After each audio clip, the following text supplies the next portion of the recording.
We dismiss history at our peril. Liberty Nation Radio with Mark Angelides. And we're back with Liberty Nation's senior political analyst and longtime host of this here radio show, Tim Donner. Earlier in the show, we were talking potential new VP picks for Donald Trump. But now I want to expand this, Tim, to talk about both of the major parties, perhaps even the independents, and ask what kind of legacies are they hoping to build with their VP choices. Let's start with Joe Biden here. Now, it seems to me, despite a lot of internet chatter and even chatter on the pages of the left-leaning Fourth Estate about problems with Kamala Harris as the vice president, it seems to me that it's too late to change her. Nobody's really talking about seriously changing her out because it would just be a disaster optically. But what kind of a legacy are we looking at? Because there's a very good chance that if Joe Biden wins in November, before the next presidential election, Kamala Harris will... It's not a very good chance. It's a virtual certainty, which is why I think, Mark, that as we get closer to the election, people are going to write, understandably, and they're going to remind voters, understandably, that a vote for Joe Biden is a vote for Kamala Harris. Because I don't think there's anybody in this country that thinks he can make it all the way to 86 in the condition he's in, which, again, we have to repeat, can only get worse, is virtually certain to get worse, and perhaps exponentially. But he is as frozen into Kamala Harris as his VP as he was in those appearances recently where he stood motionless on the White House lawn at that Juneteenth celebration.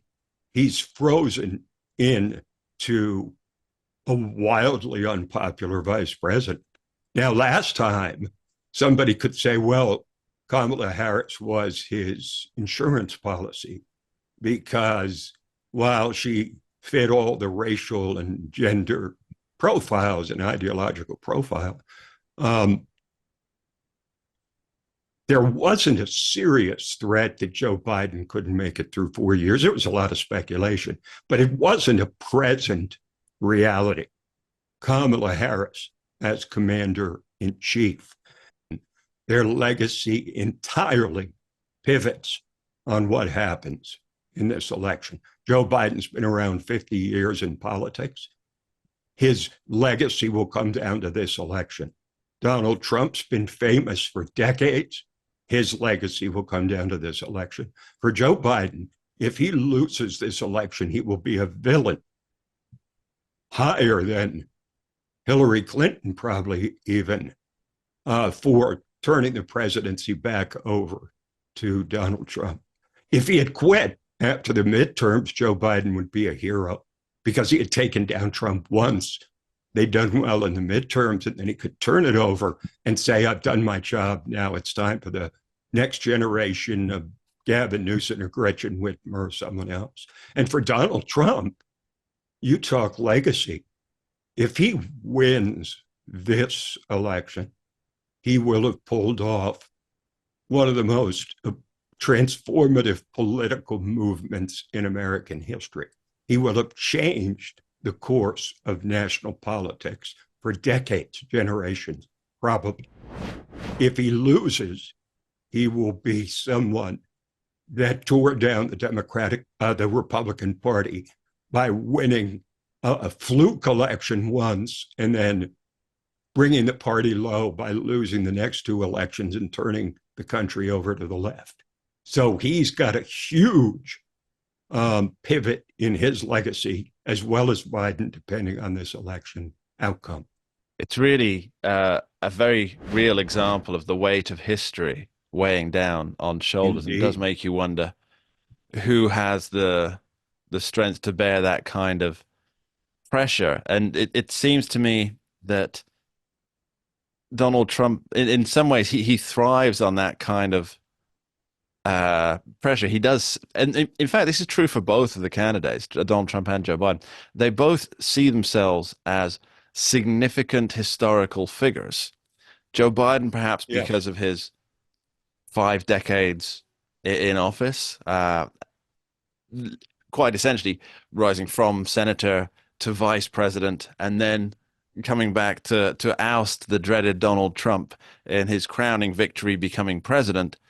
And that would have been his legacy, yeah, if he knew when to quit. very true, very true. And then you've got Donald Trump, who conquered the business world, conquered the media world with his Apprentice show, among other things, and a cameo in Home Alone 2. Let's not leave that one out. I remember it well.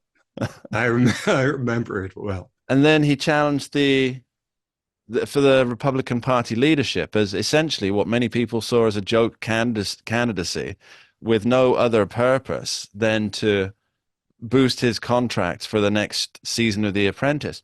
And yet he went on to win, captivate an entire, well, let's not say an entire nation, let's say half the nation, and captivate half the nation with his ideas. And they're very popular ideas because they are populist in their essence.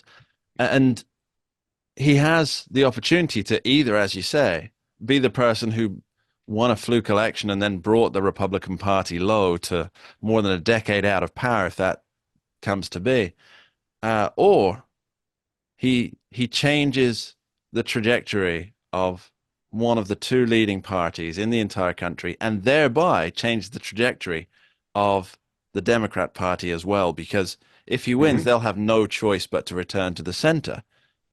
Does that make sense? If Trump loses, the left will take it as an affirmation on all their left-wing policies, which they can now basically force those policies on the American people with impunity, because they don't even have to run that. This guy Biden is going to run for re-election. And everybody knows Kamala Harris is never going to be president except by being elevated from VP when Biden inevitably steps down in a year or two or whatever. So they can really double down on this left-wing agenda with impunity. And likewise, Mark, just like Trump, they will leave an indelible mark. It'll be a transformative election one way or the other. Either we go full on progressive with no guardrails, or we turn back to essentially what we had 4 years ago, and the left is forced to go back to the center, and we have a more normal political climate. Heavy is the head that wears the crown, and the weight of history weighs a hell of a lot. Tim Donner, thanks ever so much for being with us. Doesn't it, though? Thank you, Mark. We dismiss history at our peril. Liberty Nation Radio with Mark Angelides.